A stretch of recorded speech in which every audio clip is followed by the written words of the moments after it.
Bismillahirrahmanirrahim. Assalamualaikum warahmatullahi wabarakatuh. Alhamdulillahirabbil alamin. Wassalatu wassalamu ala sayyidil awwalin wal akhirin. Nabiyina wa maulana Muhammadin wa ala alihi wa ashabihi ajma'in. Amma ba'd. Bolos Tiarek TV yang berbahagia dimanapun panjenengan berada. Alhamdulillah kembali kita bersama-sama mengaji dan mengkaji di program kesayangan kita Titian. Sebagai seorang muslimah, bolo yang muslimah ini ya, yang bunda atau yang mau jadi bunda atau yang masih remaja, tentu predikat terbaik Anda semuanya para bunda adalah menjadi almar'atus salihah, wanita salihah. Sebagaimana yang disabdakan baginda Nabi, diriwayatkan oleh Imam Muslim, ad-dunya mata' wa khairu mata'iha al-mar'atus salihah. Dunia adalah perhiasan, dan sebaik-baik perhiasan adalah al-mar'ah as-salihah, seorang wanita yang salihah. Jadi panjenengan yang bunda, yang mau jadi bunda, yang masih remaja, jadikan prioritas dalam hidup untuk menjadi sosok yang al-mar'ah as-salihah, wanita yang salihah. Nah, ada beberapa wanita salihah luar biasa, istimewa, yang disebutkan oleh Al-Quran dan juga disabdakan oleh baginda Nabi Muhammad sallallahu alaihi wasallam. Sebagaimana qala an-nabi sallallahu alaihi wasallam, sayyidatu nisa'i ahlil jannah ba'da Maryam ibnati Imran, Fatimah, Khadijah, wa Asiyah imra'atu Fir'aun. 4. Wanita-wanita punggawa, pemimpin para wanita penghuni surga nanti ada 4. Hadis ini populer, diriwayatkan oleh Imam Bukhari juga, Muslim juga, Ahmad juga. Meskipun urutan 4-nya itu random, tapi yang masyhur 4 ini saya sebutkan berdasarkan masa, berdasarkan era-era beliau. Yang pertama Sayyidah Asiyah. Nah, barangkali dari 4 keteladanan dari beliau ini bisa menginspirasi bolo di rumah yang wanita dalam rangka mengondisikan diri menjadi perhiasan terbaik wanita salihah. 1. Sayyidah Asiyah. Beliau adalah istrinya Fir'aun. Sebagaimana kita tahu, Sayyidah Asiyah lah yang menemukan keranjang yang berisikan Nabi Musa bayi yang dihanyutkan oleh sang ibunda kandung. Kenapa dihanyutkan? Kan supaya terselamatkan. Karena saat itu Fir'aun sedang mentitahkan anak buahnya untuk membunuh seluruh bayi laki-laki bangsa Yahudi. Dan orang tua kandung Nabi Musa juga berbangsa Yahudi. Supaya terselamatkan, Allah memberikan perintah isyarat, dihanyutkan, dimasukkan dalam keranjang dan ditemukan oleh Sayyidah Asiyah. Bawa pulang sama Sayyidah Asiyah. Dibawa pulang, dihadapkan ke sang suami. Mas, loh, Dek, bayi ini siapa itu? Lanang apa wedok? Saya melihat lanang. Wih, gini. Fir'aun tak mau spekulasi.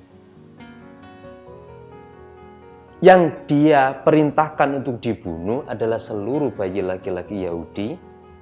Dan untungnya bayi Nabi Musa itu karena ditemukan terhanyut di sungai Nil, Fir'aun tidak bisa identifikasi pasti bayi ini itu secara ras itu Yahudi apa Mesir ya, Koptik ya, apa pribumi ya. Barokai tidak bisa identifikasi inilah, tapi sudah hampir mau dibunuh sama Fir'aun. Sebagaimana yang disebutkan di Al-Quran surah Al-Qasas ayat 9. La taqtuluhu asa an yanfa'ana aw nattakhidahu walada. Sayyidah Asia matur ke sang suami, "Mas, jangan dibunuh bayi ini. Barangkali di masa depan dia itu bermanfaat untuk kita. Atau kita angkat saja deh jadi seorang putra." Itu boleh ya. Penyayang. Sayyidah Asia itu penyayang. Dan ini harus Bunda teladani sebagai orang tua di rumah. Apapun yang terjadi dengan kondisi putra-putri kandung, membahagiakan atau membuat hati nelangsa, mudah-mudahan tidak, tapi jikapun itu terjadi, tetap rasa sayang sebagai orang tua harus dikedepankan. Jangan begini, sudah dikandung, sudah dilahirkan, sudah dibesarkan, kok nggarai wong tua nangis. Sebagai orang tua harusnya tidak begitu. Mestinya dibalik. Dulu yang minta anak hadir dalam kehidupan bukankah Bunda sendiri? Ketika menjadi pengantin baru, mohon sama Allah untuk dikaruniai buah hati, dihadirkan oleh Allah seorang anak. Kehadiran seorang anak adalah apa yang para Bunda minta dulu di masa lalu. Lalu ketika dalam perjalanannya anak ini mungkin melakukan sesuatu yang menjengkelkan, jangan pernah salahkan anak. Siapa yang minta mereka dihadirkan? Anda. Evaluasi diri, minta sama Allah. Minta perlindungan untuk anak kepada Allah Subhanahu wa ta'ala. Jangan pernah menyalahkan anak. Sayangi, sayangi, sayangi. 1. Berikutnya masih 3, nggih. Sabar. Mantun iki dilajengaken, jangan kemana-mana, tetap di titian.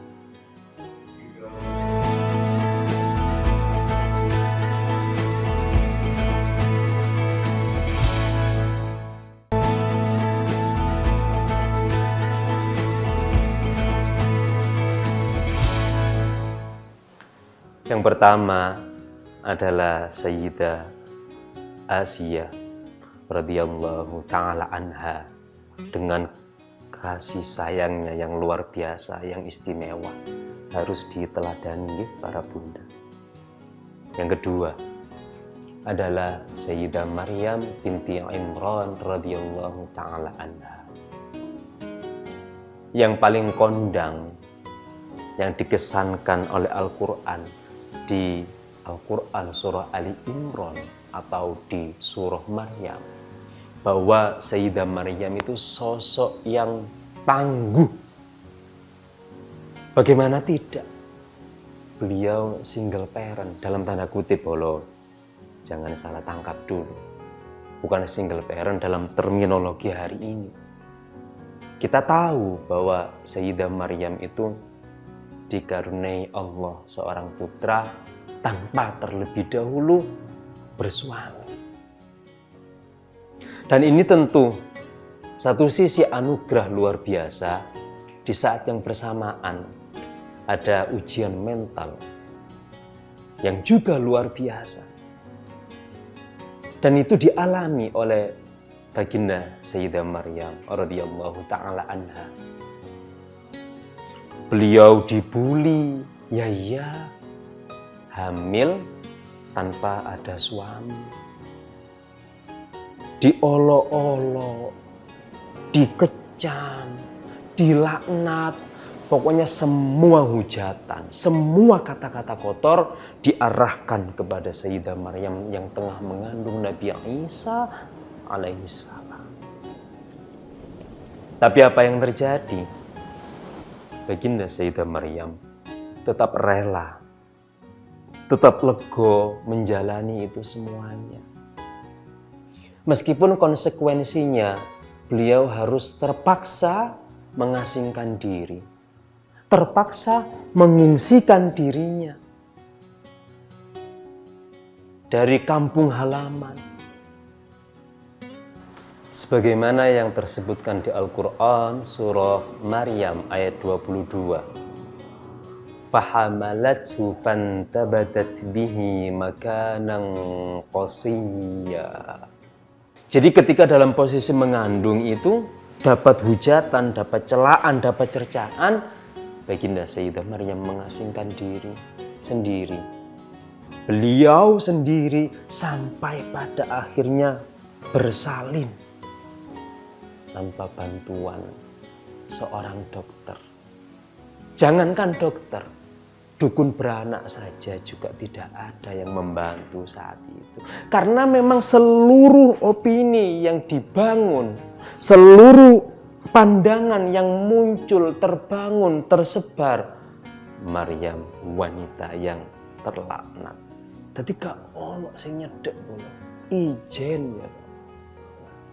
Tapi Allah menyertai Sayyidah Maryam.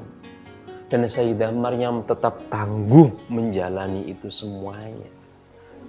Tetap menerima konsekuensi dari apa yang dianugerahkan oleh Allah. Seorang putra tanpa bersuamikan terlebih dahulu. Yang kedua yang harus diteladani oleh para bunda, harus jadi sosok yang tangguh. Tangguh itu tidak selalu identik dengan hal-hal yang tidak menguntungkan, tidak mengenakkan, terus dituntut tangguh, tidak. Tangguh itu karakter. Mau saat kondisi tidak menguntungkan, mau saat kondisi normal, mau saat kondisi sejahtera, berjaya, harus tangguh. Tangguh. Jadi kalau nggak tangguh, seorang ibu itu kan biasanya tumpuan atau curhatan putra-putri. Kalau seorang bunda tak mampu mengesankan atau memunculkan kesan tangguh di hadapan putra-putrinya, lalu kemana lagi putra-putri itu akan butuh teman curhat dan sebagainya. Tangguh ya, tangguh. Yang ketiga, ya ini favorit ya. Tak lain dan tak bukan adalah istri baginda Nabi Muhammad sallallahu alaihi wasallam, yaitu Sayyidah Khadijah Al-Kubra radhiyallahu taala anha. Yang spesial dari Sayyidah Khadijah itu banyak.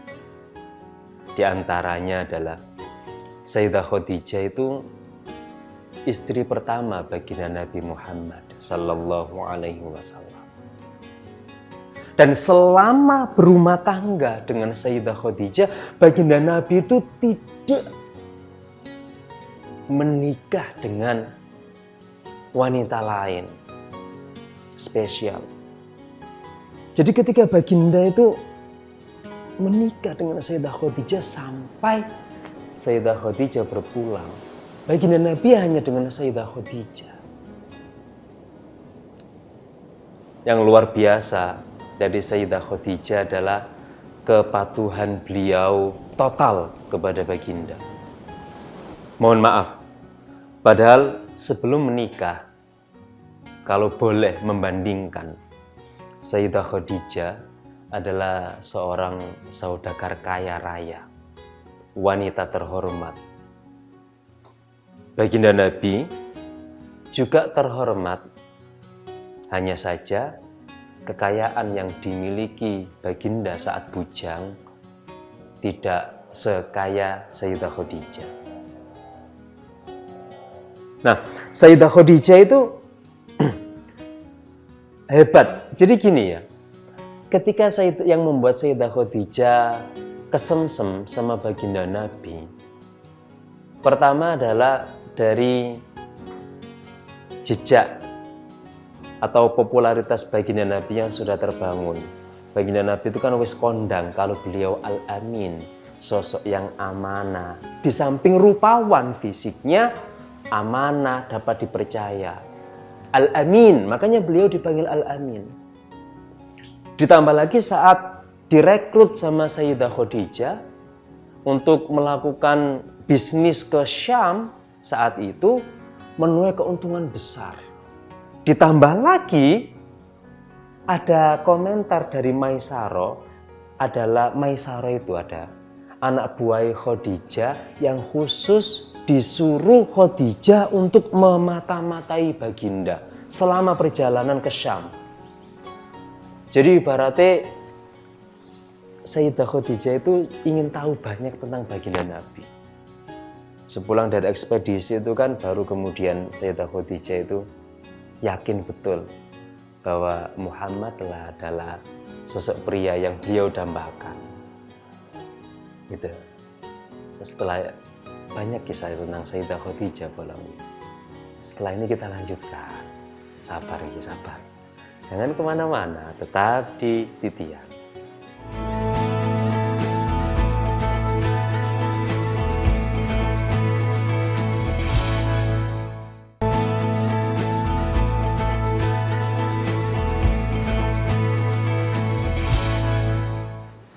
Sayyidah Khadijah itu kan melamar baginda Nabi. Jadi baginda Nabi itu dilamar sama Sayyidah Khadijah. Tapi itu melalui seorang wanita. Jadi ono mak comblangi. Padahal saat itu seluruh Sayyidah Khadijah ya, mohon maaf, meskipun usianya saat itu 40 tahun, tapi beliau tetap menjadi idola. Sayyidah Khadijah itu sebelum menikah dengan baginda itu sudah pernah bersuamikan 2 kali. Suami pertama meninggal, kemudian beliau menikah lagi dengan suami kedua sampai meninggal, sampai akhirnya beliau menikah dengan baginda. Meskipun demikian, Sayyidah Khadijah itu tetap menjadi idola. Karena memang beliau terhormat dan usia 40 masih rupawan. Apalagi asetnya banyak.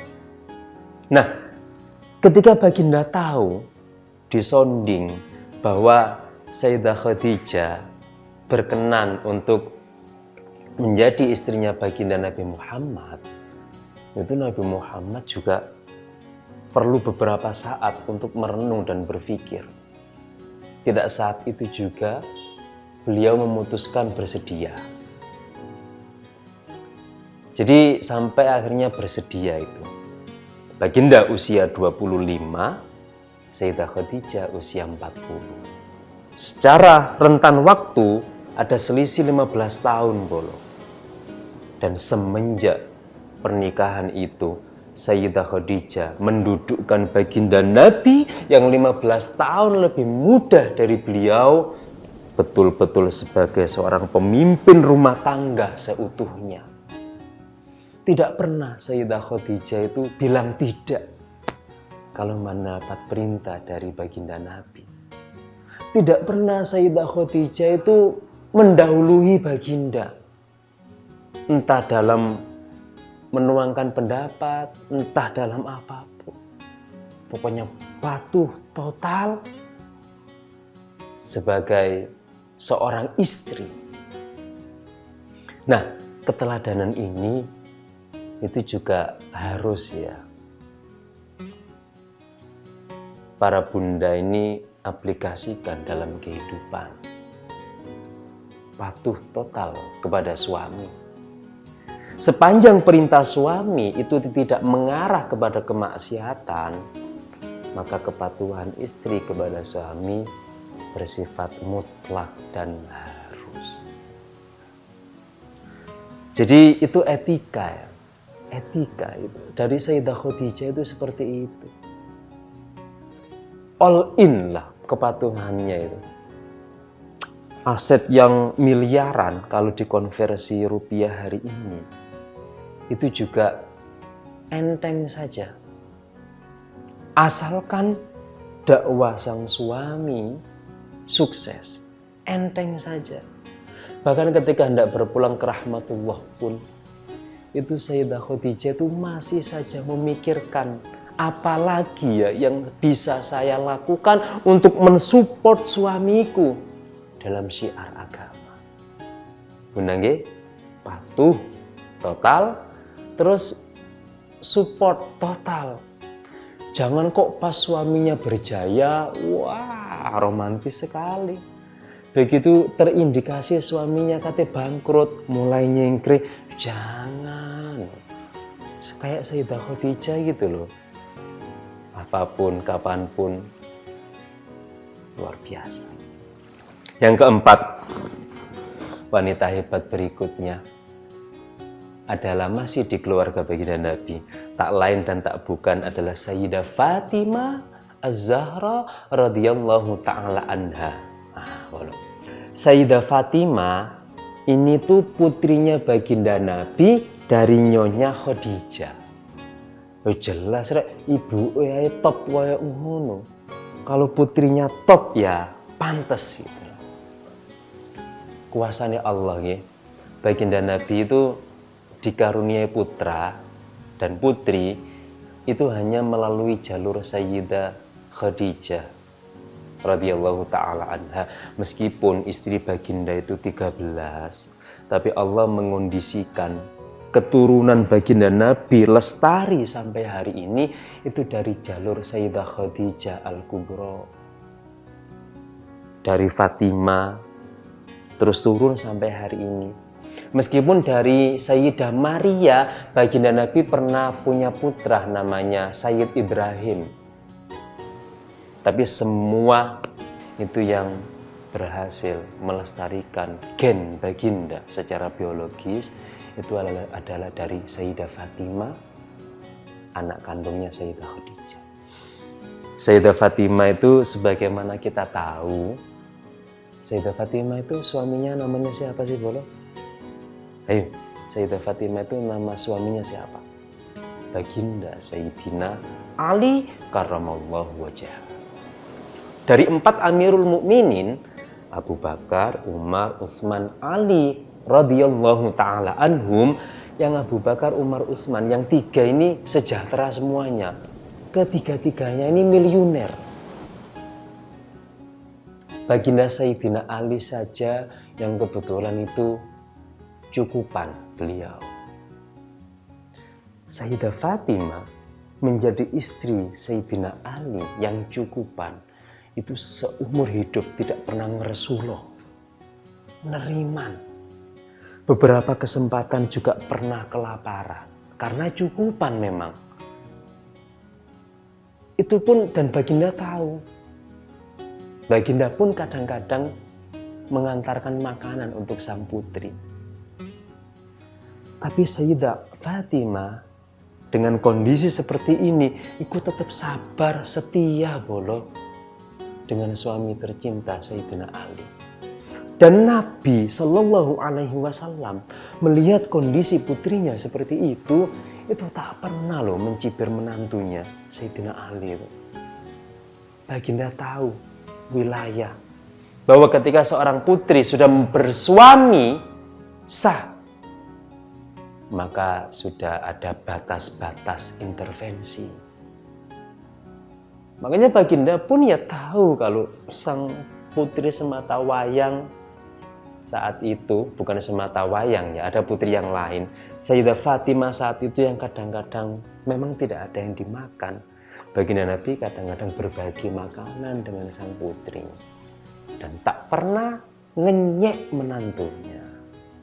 Itu boleh. 4 wanita hebat.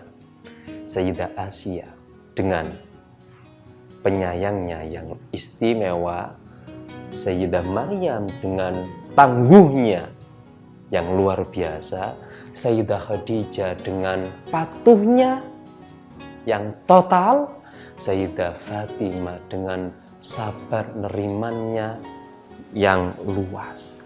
Mugi-mugi bisa menjadi modal untuk para bunda dan para wanita, para muslimah bolo semua untuk mengondisikan diri menjadi almar'a as-salihah, menjadi perhiasan terbaik wanita salihah. Semoga bermanfaat. Matur suwun setia menyaksikan Ihdinas Shiratal Mustaqim. Assalamualaikum warahmatullahi wabarakatuh.